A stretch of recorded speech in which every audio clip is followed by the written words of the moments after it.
جی ہاں سوالات ہیں، اگر ان میں سے ہم پہلے جی، ایک شامل کرنا۔ کویشچن یہ پوچھا تھا اگر کسی نے جان بوجھ کر اعتکاف توڑ دیا، اچھا، مطلب طبیعت خراب ہوئی، نہیں دل چاہ رہا، دل پریشان ہوا اور اعتکاف توڑ دیا، تو کیا حکم شرع ہوگا؟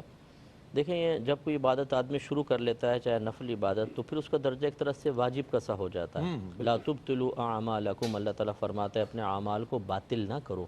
تو اسی لیے نفل اگر نماز شروع کر لیں اور توڑ دیں تو پھر وہ واجب الاعادہ ہو جاتی ہے۔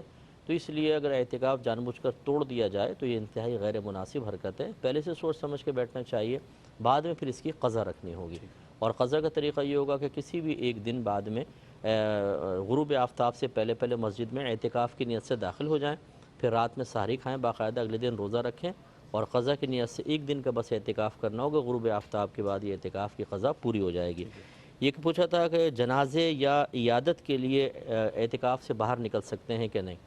دیکھیں، اگر تو جنازہ بہت ہی قریبی فرد کا ہے، جیسے والد کا انتقال ہو والد گیا، والدہ کا، تو اب یہ تو نہیں ہو سکتا کہ آدمی وہیں رہے، تو اعتکاف توڑ کے وہ جا سکتا ہے انشاءاللہ۔ یہ ایک ایسا عذر ہے، امید ہے اللہ کی رحمت سے، کہ گناہ گار نہیں ہوگا، لیکن بہرحال اعتکاف ٹوٹ جائے گا، ٹھیک ہے نا، بعد میں قضا رکھیں گے۔ اور عیادت کوئی ایسی چیز نہیں ہے جس کے لیے آپ اس طرح ایک عبادت کو ترک کریں، اس لیے وہ مناسب نہیں، لیکن دونوں صورتوں میں بہرحال بعد میں اس کی قضا جیسے بتائی ویسے ہی رکھنی ہوگی۔ السلام علیکم۔ وعلیکم السلام جی، سوال بتائیے گا۔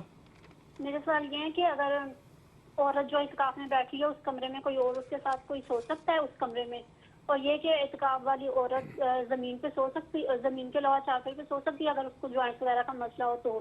ٹھیک ہے، اور اگر اعتکاف کی صورت میں کوئی رشتہ دار کی فوت ہو جائے تو کیا اعتکاف توڑ کے جا سکتی ہے؟ ٹھیک ہے۔ اور اعتکاف کی صورت میں اسلامی پروگرام دیکھے جا سکتے ہیں؟ السلام علیکم۔ وعلیکم السلام جی، مصطفیٰ۔ جی، یہ ایک کویشچن یہ ہے کہ اچھا یہ والے لے لیتے ہیں، اعتکاف میں دوسرا کوئی کمرے میں ہو منع تو نہیں ہے، لیکن اعتکاف کا مطلب یہ ہوتا ہے کہ انسان دھرنا دے کر بیٹھ جاتا ہے کہ اللہ تعالیٰ میں تجھ سے بخشش لے کے ہی اٹھوں گا، واہ، تو اس میں جتنی یکسوئی اور جتنا استغراق ہو اتنا بہتر ہے۔ اب عورتوں کے ساتھ کوئی دوسرا بیٹھ جائے یا سو جائے تو پھر ان کی گفتگو تو ختم ہو ہی نہیں سکتی ہے، تو پھر استغراق کہاں رہے گا؟ اس لیے کوشش یہ کریں کہ حتی الامکان تنہا رہیں۔ ہاں چلے، اگر رات میں ڈر لگ رہا ہے تو کوئی آ کے سو جائے ساتھ میں، والدہ وغیرہ، لیکن اس کے علاوہ حتی الامکان کوشش کریں کہ تنہا رہیں۔ اور زمین پر سونا کوئی لازم نہیں ہے، اگر بستر پہ سوئیں گی تو یہ بھی بالکل صحیح ہے، اور خصوصاً عذر ہے، کہا کہ کمر میں درد ہے۔ اچھا، دوران اعتکاف کسی کی میت میں جنازے میں شرکت نہیں کر سکتے، نہیں کر اگر کرنے نکلیں گی تو پھر وہ اعتکاف فاسد ہو جائے گا۔ فاصل ہے۔ ہاں، اگر کسی نے منت مانی ہو اور اس کا استثناء کر لیا ہو کہ اللہ تعالیٰ میں تیری رضا کی خاطر ایک دن کا اعتکاف کروں گا یا کروں گی، اور اگر جنازہ ہوا تو میں چلی جاؤں گی، تو اس کی گنجائش نکل سکتی ہے، لیکن اس میں بالکل نہیں ہے۔ اور دینی پروگرام حالت اعتکاف میں دیکھنے میں کوئی حرج نہیں ہے، بالکل دیکھ سکتی ہیں، بلکہ دیکھنا چاہیے کہ تنوع جتنا عبادت میں پیدا ہو اتنے ہی قلب جو ہے وہ خوش، مطلب اچھے فرحت کے ساتھ عبادت کی طرف مائل رہے گا، تو دیکھنے میں حرج نہیں کر سکتے۔ تو ہوگا، شکل ہے نا، ٹھیک ہے۔ ہاں، تو اگر وہ سن رہے ہیں تو بہرحال میری گزارش یہ ہے کہ اپنے لیے ایک اسکیجول بنائیں، اپنے ٹائم کو ڈیوائیڈ کریں کہ میں نے کیسے کیا کچھ کرنا ہے، اور اس کی پابندی کریں بڑی شدت کے ساتھ، تو یہ آئندہ ادھر سے نکلنے کے بعد بھی نفع دے گی۔ مثال کے طور پہ اتنے بڑے بجے فجر ہے، پھر اتنے سے اتنے بجے تک میں قرآن پاک کی تلاوت کروں گا، پھر اتنے سے اتنے بجے تک درود شریف، اتنے سے اتنے بجے تک سوؤں گا، پھر اٹھ کے میں پھر یہ کام کروں گا، یوں پورا 24 گھنٹے کا بنا لیں، اور اپنے آپ کو پابند بنائیں اس کا مکمل۔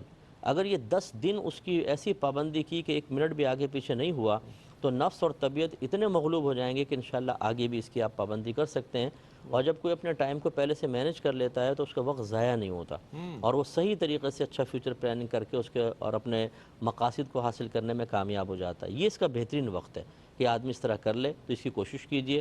دوسری بات یہ ہے کہ اگر کوئی آپ کے ساتھ زیادتی کرے، کوئی بات ناگوار گزرے، تو ایسا نہ کریں کہ مسجد میں جھگڑا کریں، فساد کریں، ساری نیکیاں تباہ ہو جائیں گی۔